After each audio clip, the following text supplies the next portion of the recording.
Support for Donnybrook Last Call is provided in part by Design Air Heating and Cooling.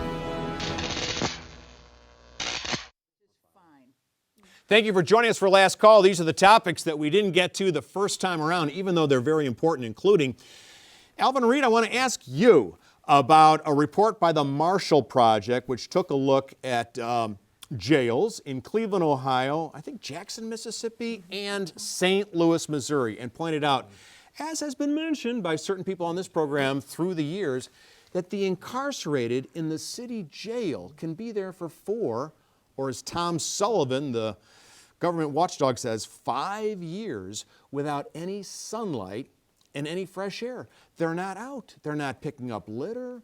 They're not able to play basketball or run around a track, hang out in the yard like they seem to do in Clint Eastwood movies, right, at Alcatraz.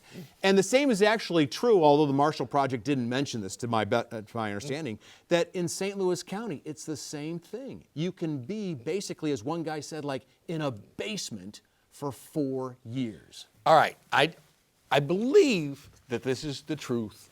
I don't know. How many people is this actually happening to? I don't want to sound heartless. I don't want to sound cruel, but you're in jail, okay? And hopefully you get out, or hopefully you can get bail or something. I really don't want to sound as cruel as I do. And maybe in the wake of the tornado, I'm just saying that, oh my gosh, society, it's terrible, but at the same time, is this the priority that we must have at this time? It should be. Alvin, I've had this argument with you on this show many times. These are, for the most part, people who have not been found guilty of a crime. And that is part of what makes this so appalling. It's appalling on its face, but that takes it and makes it so much worse. This is cruel and unusual punishment and no due process. Yeah, what was kind of amazing was the writer, like at the beginning of the piece, she interviewed one of the people who had just been released. And the first thing he said was, I never want to go back in there. And I thought, he proved your point. I understand what you're saying completely, but if it is so awful, I just thought it was interesting that the first prisoner that she spoke with said, I'm never going back in there. I don't ever want to get in trouble again. And if you don't want people in a dungeon. I mean, it's just like you visit the old state hospital on Arsenal, and you can go down in the tunnel where they used to keep people, and you can see where they were chained. Oh, God. And you think, this. It was wrong then, and it's wrong now. And I know you're not. Oh God, saying no! Because I felt like I was getting tuberculosis just reading the story. Yeah. I mean, that's how awful it was. But it was kind of stunning timing that was the first person who's quoted in the story. But I do think, like, it, being without sunlight, being without fresh air, it exacerbates mental health problems. So this guy may say, I intend never to commit another crime. Statistically, the odds go way up of him committing another crime because he's just been held under terrible conditions. That screws a person. Not only that, but you lived in Arizona where people in jail, and again, they're accused of crimes. We know through DNA evidence that often they're wrongly accused and convicted, but they're just accused. And sometimes because the courts are clogged, they wait and wait and wait and wait. In Arizona, they pick up litter and they get paid for it. I mean, that seems to make sense. So they get the fresh air, they help society by cleaning up the roadways, and they get a little money for the canteen. We could put him in the sheriff's new golf carts. Yeah, there you go. And I'm not saying I'm against things like that. I'm saying, if you want to create some program where we put people on a bus and take them to a big open field somewhere, and let them break rocks. Yeah, just play around. No, I think that these jails should be replaced because they don't have a track or a yard or basketball court. Well, Charlie, you don't want to make him like the Richmond Heights Rec Center or something. I mean, the conditions can be Spartan and without dungeon-like. We're nowhere close to the Richmond Heights Rec Center. And well, with Charlie's idea of tracks and... Well, I think they should get some recreation. I think especially while you're awaiting your day in court. And I think it's appalling.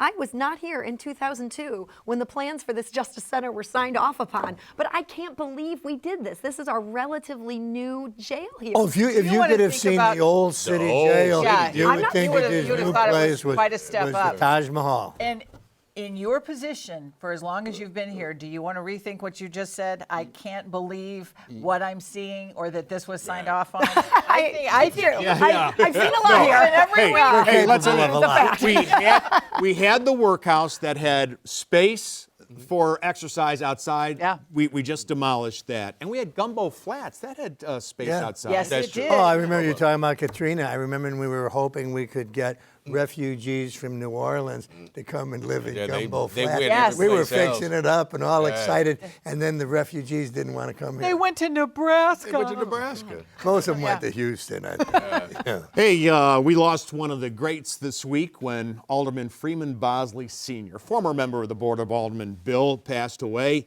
I can recall when, he was a guy who made us all smile. He was a very nice guy, and he had some clever, creative solutions to societal problems.